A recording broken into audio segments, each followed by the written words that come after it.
con el objetivo de canalizar y enlazar toda la ola de rebeldía contra los sectores dominantes, la inserción de los partidos políticos, la represión del Estado,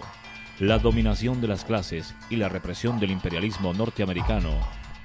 En 1923, en Barrancabermeja, el centro petrolero más importante del país, empezó a gestarse en cabeza de Raúl Eduardo Maecha la creación de la Unión Sindical Obrera Uso, que en sus inicios se llamó Sociedad Unión Obrera SUO. En sus comienzos el sindicato tuvo que vivir en la clandestinidad, en un constante combate por alcanzar su legitimidad, hasta que en 1937, en el gobierno de Alfonso López, este otorga el reconocimiento de su personería jurídica. 27 años duró el imperio de la Tropical Oil Company, compañía norteamericana, filial de la International Petroleum Company, que le compró a Roberto de Mares la concesión que llevaba este mismo nombre. Esta empresa se caracterizó en Colombia no solo por el saqueo de las riquezas petrolíferas, sino por el maltrato y explotación inmisericordia de los trabajadores que contrataba. Durante la época, la Troco contrataba obreros como macheteros o hacheros para abrir caminos en busca del petróleo. Pero estos trabajadores laboraban en medio de la espesa selva, exponiéndose a enfermedades tropicales y sin las más mínimas garantías laborales. Todo lo anterior evidencia de manera especial los conflictos laborales surgidos en los enclaves de capital extranjero, particularmente el norteamericano, y es cuando la Sociedad Unión Obrera lidera protestas que se cristalizaron en las huelgas de 1924, 1927, 1935, 1938 y 1948, siendo esta última la que da paso a la reversión de Mares. Toda esta confrontación siempre buscó mejoras en calidad de vida, comprendidas en aspectos salariales, en salud, en vivienda, estabilidad laboral, jornada de 8 horas y buen trato para el personal colombiano que laboraba para la Tropical Oil Company, Troco. Pero el hito verdaderamente histórico que logró el objetivo se dio en la huelga de 1948, porque en el desarrollo de ella, los obreros con su sindicato a la cabeza y la asesoría de Diego Montaña Cuéllar presionaron al gobierno de Mariano Ospina Pérez, lo cual obligó a que la Corte Suprema de Justicia profiriera un fallo ordenando la no prórroga del contrato de la concesión de Mares a la Troco, pasando inmediatamente los campos de la concesión de Mares a manos del país, adquiriendo posteriormente vida jurídica Ecopetrol como empresa estatal en 1951. Entonces ahí es donde este grupo de dirigentes, incluido yo, que en esa época era realmente un muchacho, pues actuamos. Y realmente pues siempre he recordado ese episodio y fue una participación importante para que hoy podamos decir que el petróleo es de la nación. Desde sus comienzos, la USO tuvo detractores injustificados.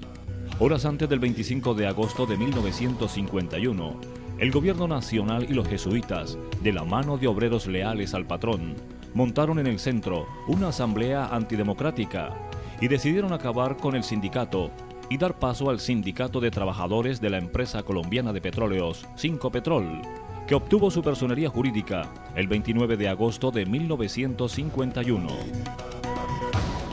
Pero el coraje y la valentía siempre ha prevalecido en los trabajadores petroleros, por encima de la deslealtad de algunos pocos, y a finales de 1957, obreros con unidad de clase realizaron una asamblea en el corregimiento El Centro y determinaron mayoritariamente desafiliarse de la Unión de Trabajadores de Colombia, UTC,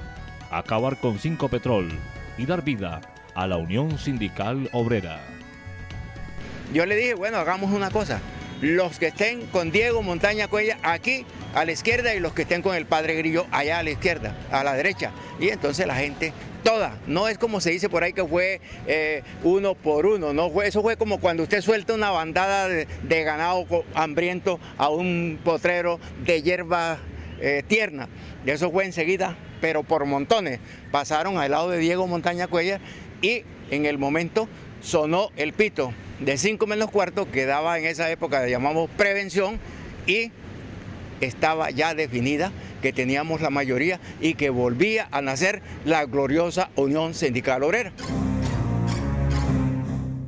Pero el grito de huelga se escuchó nuevamente en los años 1963, 1971 y 1977. La respuesta del Estado colombiano a todas estas luchas fue la represión en actitud servilista al capital extranjero. Las huelgas fueron declaradas ilegales, las protestas reprimidas, dirigentes encarcelados, desterrados, asesinados, despidos masivos y consejos verbales de guerra. Pero esto ha hecho templar aún más el acero y el calor de la lucha y mantener firme en los obreros su posición nacionalista. La USO desde su creación nació con las causas sociales externas urgentes en las regiones donde tiene presencia el sindicato y que como regiones petroleras sufren el abandono estatal en su máxima expresión. Fue por eso que la organización sindical lideró paros cívicos con el objetivo de llamar la atención del gobierno para que se le garantizara a la comunidad mejoras en la calidad de vida y se desarticularan toda forma de violencia contra la población civil. En 1986 se conforma la estructura política del sindicato, nombrando la primera Junta Nacional de la USO, que fue aprobada mediante resolución número 182, del 17 de octubre de 1986,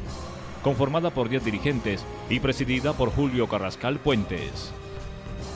Desde ese momento se le da vida a la Asamblea Nacional de Delegados, máxima autoridad de la USO, Junta Directiva Nacional, Asambleas Regionales, Juntas Directivas Regionales y Comités Convencionales. Hasta 1996, la USO fue un sindicato de base y en este mismo año se da el cambio a Sindicato de Industria Petrolera. En toda esta época de lucha y reivindicación, se desata en el puerto petrolero una guerra sucia en la que caen asesinados dirigentes sindicales indiscriminadamente, todo ello producto de la aparición de grupos al margen de la ley, a los que la USO había denunciado públicamente. Situación que deja como víctima a Manuel Gustavo Chacón, asesinado el 15 de enero de 1988, y desatándose en Barrancabermeja una lamentable crisis humanitaria que se extiende por los años 90 y aún se mantiene y que le ha arrebatado a la USO importantes cuadros como Rodrigo Rojas Acosta, Alexandre Cardona, Auris Sarama Rugo y Rafael Jaimes, entre otros mártires. A finales de los 80 y casi toda la década de los 90 fue una época muy dura de represión para la USO, donde se reflejaron más de 100 asesinatos, 40 compañeros fuimos detenidos, atentados, exiliados. En fin, fue una época muy dura en la cual afortunadamente el sindicato logró superar todo este tipo de situación de represión y nos pusimos al frente de seguir pues en nuestra ideología, de seguir poniendo la USO en función de la defensa de los trabajadores. No ha sido fácil 84 años de la USO. Las políticas de las transnacionales nunca han partido definitivamente de Colombia. Siempre han estado al acecho a través de los gobiernos de turno, serviles al imperialismo, y han intentado por todos los medios y hechos volver a ser los dueños de Ecopetrol. Por eso la USO y sus afiliados continúan enarbolando las banderas de lucha, unidad y resistencia contra las pretensiones de enajenación del patrimonio nacional. Imparto la orden, siendo las 9:40 de la mañana de este histórico 22 de abril, que se inicie la hora cero de la huelga de Ecopetrol. Con estas palabras, el 22 de abril de 2004, el presidente de la USO, Gabriel Alvis, anunció que el gobierno de Uribe Vélez y la administración de Ecopetrol habían obligado a los trabajadores a tomar la determinación de iniciar un movimiento huelguístico por la defensa de Ecopetrol como empresa estatal. Razones como privatización de los campos de producción, las refinerías, el gas, despidos de trabajadores a nivel nacional, el contrapliego, el móvil, el laudo arbitral, el decreto 1760, antecedieron la decisión de ir a la huelga. Después de 37 días de huelga, representantes del gobierno, la administración de la empresa y la USO, con presencia del Consejo Municipal de Barrancabermeja y la Iglesia Católica como garantes, firmaron el acta de acuerdo del 26 de mayo de 2004, donde el gobierno se comprometió a no privatizar la empresa, a buscar autonomía presupuestal y financiera de Ecopetrol, conformar el Tribunal de Arbitramiento Voluntario ad hoc para definir el tema de 263 trabajadores despedidos durante el conflicto y solucionar el problema de la temporalidad. El 21 de enero de 2005 el tribunal decretó el reintegro de 103 trabajadores. Ante este hecho histórico, el presidente de Ecopetrol, Isaac Yanovich, anunciaba en público que de inmediato se iniciaba el proceso disciplinario para despedirlos nuevamente. Injusta sentencia que se ha cumplido prácticamente en su totalidad, pese a que la Organización Internacional del Trabajo, OIT, al tratar el caso 2355, recomendó el reintegro de todos los despedidos y cesara toda acción jurídica contra los trabajadores. El gobierno y la administración de Ecopetrol no cumplen los convenios internacionales ni los acuerdos que se dan producto de una lucha. Tenemos más despedidos, compañeros temporales con sus familias aguantando hambre, producto de la aplicación del modelo neoliberal a través de la tercerización. Un abuso que sigue en pie de lucha, defendiendo la soberanía nacional, pero un gobierno combinando las formas represivas a través de la judicialización, a través de la penalización hacia la Unión Sindical Obrera. Hoy continúan cerca de 930 procesos que colocan en peligro la estabilidad de nuestra organización. A los obreros se les ha tratado de crear líneas divisorias por su condición contractual, y es así como inicialmente a través de 3 personas iniciaron la contratación de eventuales, los cuales en la década de los 70 pretendieron hacerlos reñir con los denominados trabajadores de base,